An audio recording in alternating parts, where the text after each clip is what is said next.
Hello दोस्तों, आज के इस वीडियो में हम स्टेट बैंक ऑफ इंडिया के इंस्टा प्लस सेविंग्स अकाउंट्स को कंपेयर करने वाले हैं पंजाब नेशनल बैंक के 29 सेविंग्स अकाउंट्स के साथ में कि इन दोनों ही सेविंग्स अकाउंट्स में कौन कौन सा डिफरेंसेस होता है और आपको आज के डेट में इन दोनों सेविंग्स अकाउंट्स में से कौन सा सेविंग्स अकाउंट्स ओपन करवाना चाहिए। इसके अलावा इन दोनों ही बैंकों में से कौन सा बैंक सबसे बेस्ट है। तो दोस्तों, वीडियो को बिल्कुल भी स्किप मत करिएगा। वीडियो स्टार्ट करते हैं। दोस्तों, जैसा कि आप लोगों को पता है कि स्टेट बैंक ऑफ इंडिया और पंजाब नेशनल बैंक ये दोनों ही बैंक गवर्नमेंट सेक्टर के बैंक हैं। अब यहाँ पर अगर मैं एसबीआई को लेकर के बात करूं, यानी कि स्टेट बैंक ऑफ इंडिया को लेकर के बात करूं, तो भाई ये इंडिया का सबसे बड़ा बैंक है और ये नंबर 1 बैंक है। भाई इनका जो ब्रांचेस है वो हमारे इंडिया में लगभग हर एक सिटीज में आपको देखने को मिल जाएगा। साथ ही साथ एटीएम भी आपको लगभग हर एक सिटीज में देखने को मिल जाएगा। इनका ब्रांचेस रूरल एरिया में भी काफी ज्यादा फैला हुआ है।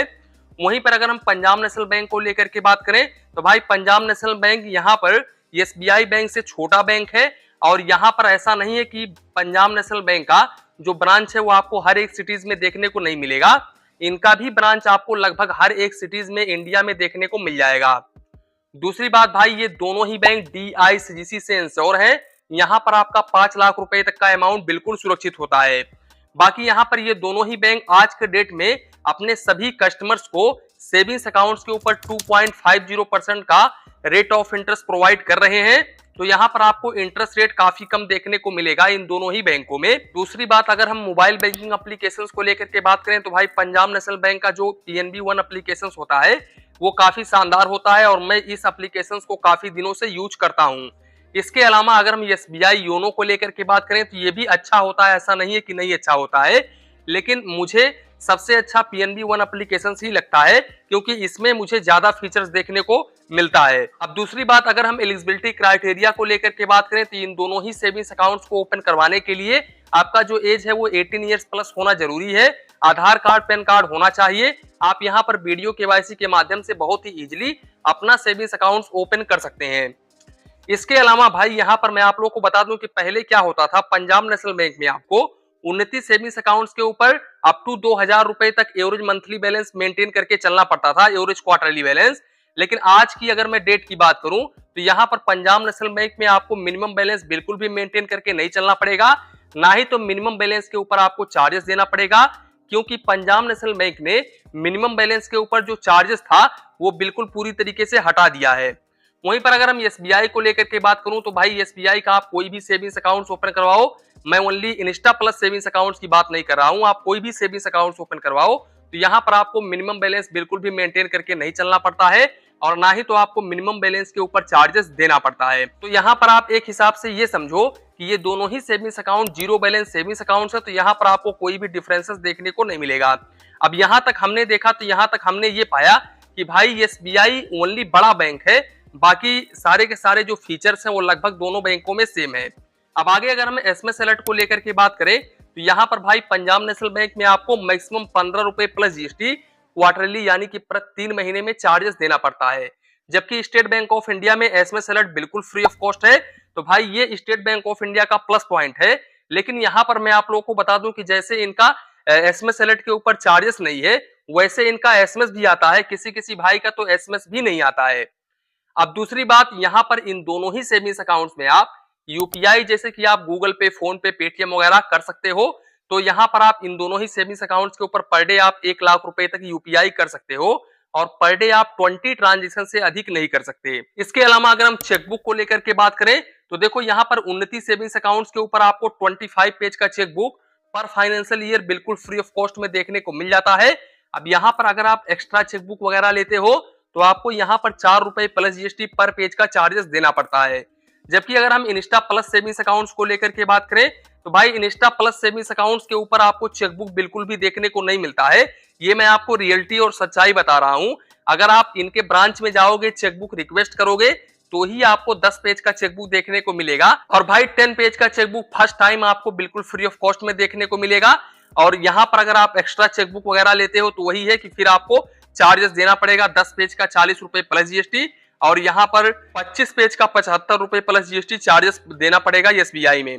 तो यहाँ पर अगर हम एक हिसाब से देखें तो भाई यहाँ पर चेकबुक के मामले में पंजाब नेशनल बैंक का ये प्लस पॉइंट हो जाता है कि यहाँ पर आपको चेकबुक अच्छा खासा देखने को मिल जाता है बिल्कुल फ्री ऑफ कॉस्ट में। अब यहाँ पर अगर हम कैश ट्रांजेक्शन को लेकर के बात करें तो देखो पंजाब नेशनल बैंक के ब्रांच से आप एक महीने में 3 ट्रांजेक्शन कर सकते हैं, यानी कि 3 बार कैश डिपॉजिट बिल्कुल फ्री ऑफ कॉस्ट में कर सकते हैं। अब अगर आप इस लिमिट को क्रॉस करते हैं तो फिर इस केस में आपको 50 रुपए plus GST per transaction charges देना पड़ता है। लेकिन एक बात का आप ध्यान रखें कि आप पर डे ज्यादा से ज्यादा 1 लाख रुपए ही बिल्कुल फ्री ऑफ कॉस्ट में कैश डिपॉजिट कर सकते हैं। अब अगर आप इस लिमिट को क्रॉस करते हैं तो फिर इस केस में आपको 1 रुपीज पर 1000 के हिसाब से चार्जेस देना पड़ता है और मिनिमम आपको 50 रुपए plus GST per transaction charges देना पड़ता है। जबकि अगर हम एसबीआई यानी कि स्टेट बैंक ऑफ इंडिया को लेकर के बात करें तो भाई एसबीआई में आप मंथली 3 ट्रांजेक्शन कर सकते हैं, यानी कि 3 बार कैश डिपॉजिट कर सकते हैं। अब अगर आप इस लिमिट को क्रॉस करते हैं तो फिर इस केस में आपको 50 रुपए plus GST per transaction charges देना पड़ता है। अब यहाँ पर एसबीआई ने अमाउंट लिमिट बिल्कुल भी नहीं रखा है कि आपको इतना ही कैश डिपॉजिट करना है, आप इतना ही कर सकते हैं। भाई एसबीआई में आप जितना मर्जी चाहे उतना कैश डिपॉजिट कर सकते हो। तो एक हिसाब से यहाँ पर एसबीआई का ये प्लस पॉइंट है और पंजाब नेशनल बैंक का ये माइनस पॉइंट है कि यहाँ पर आपको लिमिट देखने को मिलता है। बाकी अगर हम कैश विड्रॉवल को लेकर के बात करें तो पंजाब नेशनल बैंक के ब्रांच से आप एक महीने में 5 बार पैसे निकाल सकते हो बिल्कुल फ्री ऑफ कॉस्ट में। अब अगर आप इस लिमिट को क्रॉस करते हो तो फिर इस केस में आपको 2 रुपीज पर 1000 के हिसाब से चार्जेस देना पड़ता है। जबकि अगर हम एसबीआई यानी कि स्टेट बैंक ऑफ इंडिया को लेकर के बात करें तो भाई एसबीआई ये कह रहा है कि अगर आप अपने सेविंग्स अकाउंट्स में ज्यादा बैलेंस मेंटेन करते हो तो यहाँ पर इनके अकॉर्डिंग आपको ज्यादा लिमिट देखने को मिल जाता है। लेकिन अगर आप अपने सेविंग्स अकाउंट में कुछ भी मिनिमम बैलेंस नहीं रखते हो तो भी आपको यहाँ पर 2 ट्रांजेक्शन देखने को मिलता है मंथली, यानी कि 2 बार पैसे आप बिल्कुल फ्री ऑफ कॉस्ट में इनके ब्रांच के जरिए निकाल सकते हो। अब अगर आप इस लिमिट को क्रॉस करते हो तो फिर इस केस में आपको 50 रुपए plus GST per transaction charges देना पड़ता है। अब यहां तक तो आपने देखा कि भाई एसबीआई में आपको ज्यादा चार्जेस नहीं देना पड़ता है और जबकि यहां पर पंजाब नेशनल बैंक में आपको थोड़ा सा ज्यादा चार्जेस देना पड़ता है। तो यहां पर पंजाब नेशनल बैंक का ये माइनस पॉइंट हो जाता है। अब अगर हम एटीएम कार्ड को लेकर के बात करें तो देखो 29 सेविंग्स अकाउंट्स के ऊपर आपको क्लासिक वेरिएंट का डेबिट कार्ड देखने को मिलता है पंजाब नेशनल बैंक में।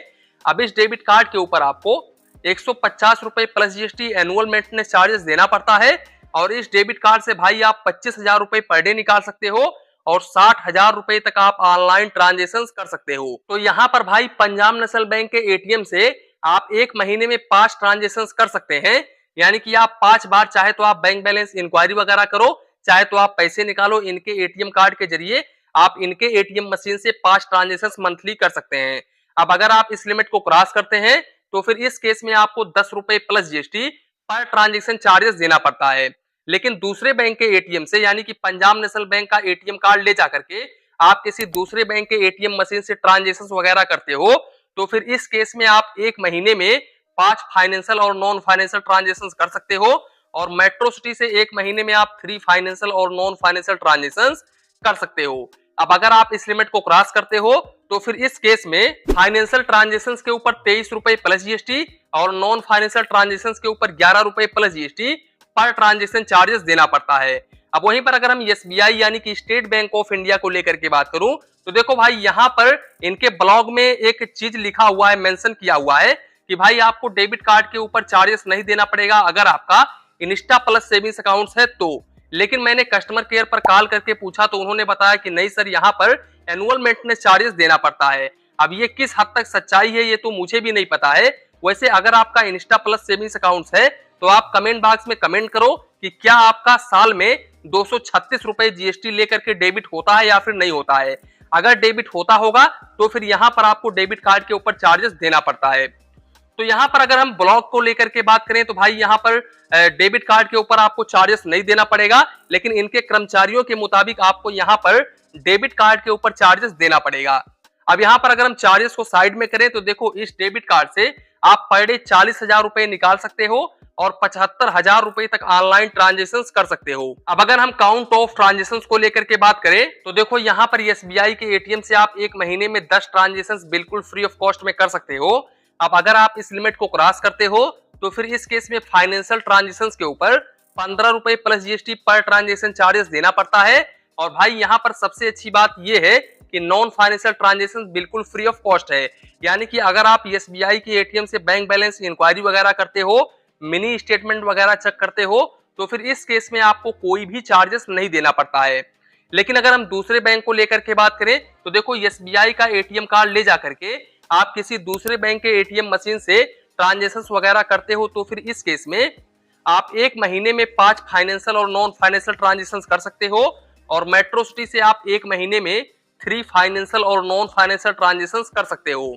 अब अगर आप इस लिमिट को क्रॉस करते हो तो फिर इस केस में आपको फाइनेंशियल ट्रांजेक्शन के ऊपर 21 रुपए प्लस जीएसटी और नॉन फाइनेंशियल ट्रांजेक्शन के ऊपर 10 रुपए plus GST per transaction charges देना पड़ता है। अब देखो भाई, यहां पर मैंने पंजाब नेशनल बैंक और एसबीआई इन दोनों ही बैंकों के सेविंग्स अकाउंट्स को आपस में कंपेयर किया, जिसमें हमने ये पाया कि भाई एसबीआई में आपको थोड़ा सा कम चार्जेस देना पड़ता है पीएनबी के मुकाबले, और पीएनबी में आपको थोड़ा सा ज्यादा चार्जेस देना पड़ता है। वैसे भाई दोनों ही बैंक गवर्नमेंट सेक्टर के बैंक है, तो यहाँ पर आप जिस बैंक में चाहो उस बैंक में अपना सेविंग्स अकाउंट ओपन कर सकते हो। दोनों ही बैंकों में आपका जो पैसा है वो 100 और 1% सुरक्षित रहेगा। लेकिन एसबीआई में अगर आप 50,000 रुपए की एफडी कर लेते हो तो भाई यहाँ पर आपको क्रेडिट कार्ड भी देखने को मिल जाता है इमीडिएटली।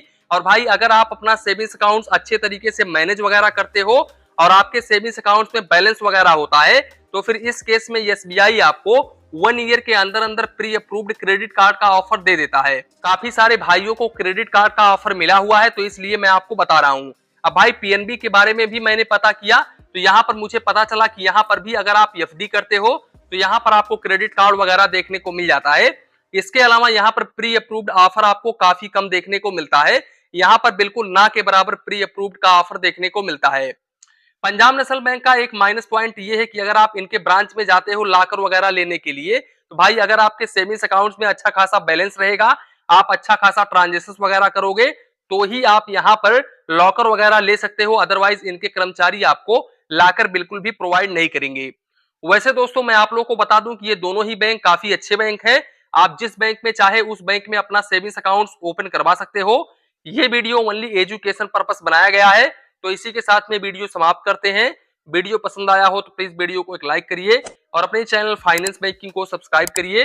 मन में कुछ डाउट हो, कंफ्यूजन हो तो प्लीज कमेंट करिए। धन्यवाद, मिलते हैं नेक्स्ट वीडियो में।